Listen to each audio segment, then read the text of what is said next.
I am Richter Belmont, last descendant of the Belmont clan, and I kill vampires!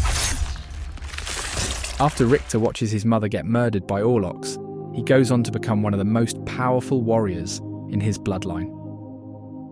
We were first introduced to Richter at age 10, walking with his mother Julia, heading to port. Richter asks why he had to move away to live with Aunt Tara. Julia embraces him and lets him know that it isn't safe for him here. This moment is cut short by the arrival of Olrox, who had come to kill Julia. Richter mocks the vampire, fearlessly declaring that his mother was going to murder him, giving us a glimpse into the kind of character Richter is set up to be. A battle then ensues, and Julia gains the upper hand for a moment.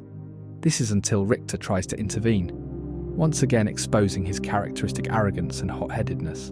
Olrox takes advantage of this and inevitably kills Julia. Richter is justifiably horrified as Olrox steps over his mother's corpse and approaches him. He explains that he killed her to quench his thirst for vengeance.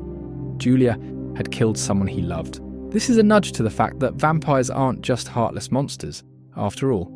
Olrox vows to kill Richter, one day he says, but alas not today. This sets up the stage nicely for a grand showdown that we'll all be waiting for. Richter, traumatized at what had just happened, takes his mother's whip, runs for the docks and boards a ship, unknowingly carrying with him one of the most enduring parts of himself, fear. The next time we see Richter is almost a decade later, now 19 years old, seen in the woods listening to Maria Renard's speech. Maria is the daughter of Terra, whom he had been sent to live with. They lived in a small cottage on the hills in Machicoul, France. Both he and Maria, a skillful young sorcerer, fight the increasing numbers of vampires that have started to appear in the land, as well as to bring justice and equality to its inhabitants. As a descendant of Cypher Belnades, Richter is an immensely powerful spellbinder with the ability to control the elements. He initially loses this ability due to the trauma. However, after meeting his grandfather Just and a deadly encounter with some proficient vampires, he awakens his magic once more. Richter utilizes this ability in many creative ways, taking after his ancestress, Cypher Belnades. But his had more martial applications, such as using flames to augment the power of his punches and kicks, or propelling himself, giving him enhanced speed and flying capacity, even infusing fire into his weapons. But above all, what stands out the most are those flashes of young brilliance. We all know it's never a dull moment when acclaimed child prodigies get to showcase their powers. We see that with Richter on a couple more occasions. The fight with Drolta takes the cake though. Okay, let's talk about why this Nocturne iteration works so well. Having fear as one of his core traits is something we've barely seen in any adaptation of Richter, and it's honestly something you don't often see in modern-day action fantasy animations. Following the showdown with Olrox at the beginning of the show, Richter now appears as overconfident, impulsive, arrogant, and sarcastic, which are all clear indications of someone overcompensating, trying to bury their true emotions. But that all comes crashing down when he comes in contact with Olrox once again, triggering a sort of panic attack, causing him to leave his friends behind in the midst of a serious battle. The worst part of it is that it happens not long after he had just delivered a boastful, self-affirming speech on how he kills vampires.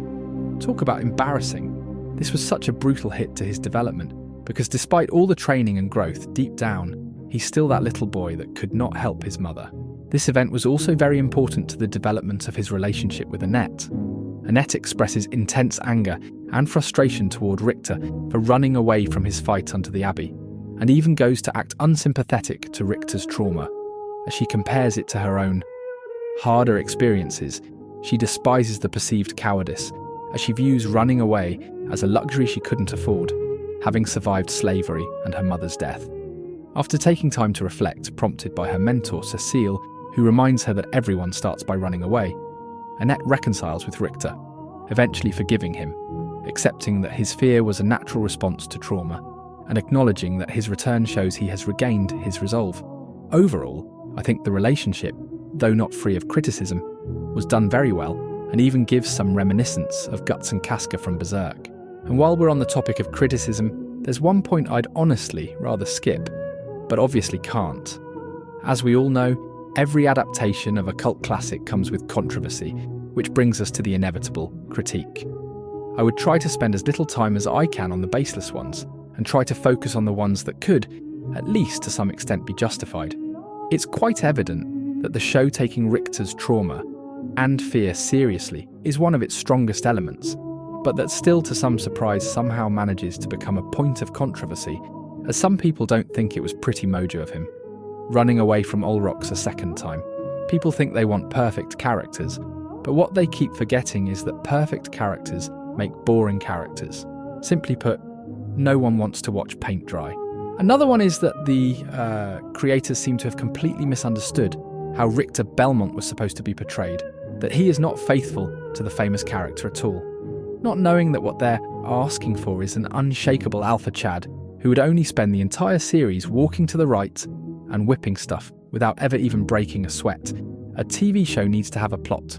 One I've rarely seen, but I think can actually be justified to an extent, is that Richter Belmont, the game character, can more or less be written very similarly to how Kenshiro from Fist of the North Star was written, because this is the closest character to Richter. You'd understand what I'm talking about if you read the Fist of the North Star manga. Another thing Nocturne suffers from is repeatedly being compared to the original show. We've seen outstanding shows like Avatar: The Legend of Korra, Ben 10 Omniverse, Justice League Unlimited, and many more, shows that would otherwise be labelled masterpieces if their original, better predecessors just didn't exist. Although usually unknowingly, Nocturne gets judged hard for not being the Trevor, Alucard and Cypher show, a show with a strong atmosphere, great themes, solid character work, and 4 seasons to cook. Apparently, another point of contention is that the writers took so many liberties and made the story unnecessarily complex, and as a result, the characters are unrecognisable. Why the French Revolution setting? Why so much emphasis in politics? People even go as far as to say that it felt like the people behind Castlevania Nocturne wanted to create something else.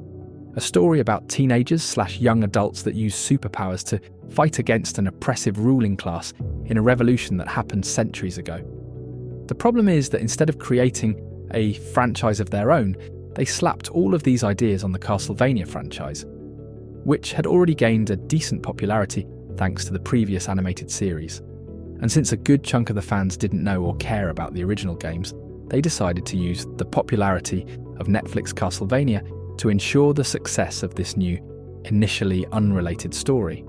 I can see that happening, and it may or may not be true, but though it makes sense on the surface, I struggle to see how that really matters, as the first Castlevania in itself was pretty much the same thing. That's just how adaptations of old video games work. There is nothing wrong with playing around with the source material and putting a different spin on things. A one-to-one translation of Castlevania would not only be incredibly uninspired, but you'd be left with flat characterization and a plot that amounts to nothing more than kill Dracula. It's all of the little nuances of a story that make the overarching plot that much more engaging. The last one I will talk about is the narrative that Richter is a passenger in his own show, and that supporting characters like Maria have a much more compelling story. That Richter is basically a prop in the second season, with no narrative point to him at all, because the only thing relevant about him, his powers, is resolved in season 1. They barely touch on Olrox and Richter has apparently no tension with Erzabeth or Drolta outside of what they are doing is bad. The thing is, I still don't see much wrong with that, as Olrox, even though a non-regular, just so happens to be one of the few proactive characters that always makes things move, even tying up apparent loose ends. What should we expect next? A lot seems set up for a Symphony of the Night adaptation. As Alucard's role is already defined, the institutions are exposed as being corrupt, among other things. What's so exciting about it is, as we have seen with Nocturne's loose connection to the games, the seeds have been planted for a very big payoff. The most important thing is that we are introduced to Richter at a much younger age compared to Trevor in Castlevania, which means we get to see more of his growth and journey. We know he is currently off to Saint-Domingue in the Caribbean, with Annette and Edouard to continue their endeavours after defeating Erzabeth and Drolta. What we could see in the case of a third season is the story of Richter and Annette and that of Maria and Alucard, as well as Terra's being told side by side, and we could totally see it later on. be about Richter returning to Europe because of Old Man Coyote and Maria, with Alucard needing to rescue them when things escalate. And as for the big ending, we know the series' continuity is very different from the games, though I would say Symphony of the Night feels like the perfect series endgame, but to do that we'll need a brainwashed Richter and an evil Dracula. And since Dracula here had his happy ending, the series needs a good excuse to bring him back. We don't have the cycle of him returning like in the games, but in Nocturne Season 2, we saw for the first time a Devil Forge returning a vampire into something special, and we have a shadow figure very involved in the art, with clear plans to find someone willing to use the forge for his own needs. We all know too that Dracula had some really ancient stuff going on with him when he died, and it seems said stuff wants him back again on their side. And a controlled devil-forged Dracula sounds like a proper excuse to me. And Olrox? I will kill you, Olrox. One day. But not today. Also very exciting. If you enjoyed the video, remember to leave a like and subscribe to the channel. Also leave your thoughts in the comments. I'd love to hear your perspective on the topic. And as usual, see you in the next one.